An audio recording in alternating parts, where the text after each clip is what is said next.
بسم اللہ الرحمن الرحیم۔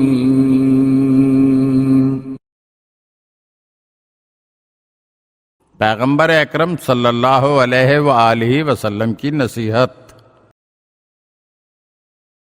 ایک شخص رسول اکرم صلی اللہ علیہ وآلہ وسلم کی خدمت میں حاضر ہوا۔ عرض کیا، یا رسول اللہ، مجھے کچھ نصیحت فرمائیں۔ تو آپ صلی اللہ علیہ وآلہ وسلم نے اس سے فرمایا، اگر میں تمہیں نصیحت کروں تو تم اس پر عمل کرو گے؟ اس شخص نے جواب میں کہا، جی ہاں۔ اس سوال و جواب کا رسول اکرم صلی اللہ علیہ وآلہ وسلم اور اس شخص کے درمیان 3 مرتبہ رد و بدل ہوا۔ جب بھی رسول خدا صلی اللہ علیہ وآلہ وسلم اس سے فرماتے، اگر نصیحت کروں گا تو عمل کرو گے؟ تو وہ شخص ہر بار جواب میں کہتا، جی ہاں، عمل کروں گا۔ جب رسول اکرم صلی اللہ علیہ وآلہ وسلم نے اس شخص سے عہد و پیمان لے لیا تو آپ صلی اللہ علیہ وآلہ وسلم نے اس سے فرمایا، جب بھی کسی کام کا ارادہ کرو تو پہلے تفکر و تدبر کرو اور اس کے نتیجے پر غور کرو۔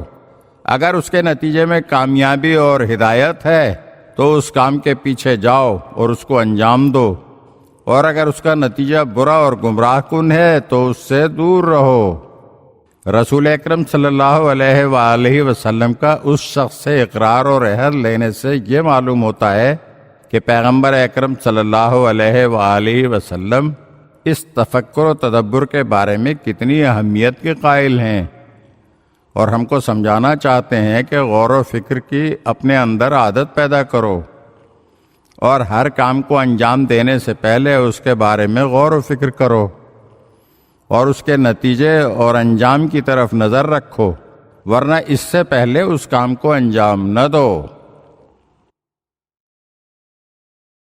اگر آپ ہمارے چینل کی نئی ویڈیوز دیکھنا چاہتے ہیں تو ہمارے چینل کو سبسکرائب کریں اور گھنٹی کے بٹن کو دبائیے تاکہ ہر آنے والی ویڈیو آپ کو جلد موصول ہو سکے۔ اور ہاں، لائک اور شیئر ضرور کیجیے اور اپنے قیمتی کمنٹ سے ہمیں آگاہ کیجیے۔ شکریہ۔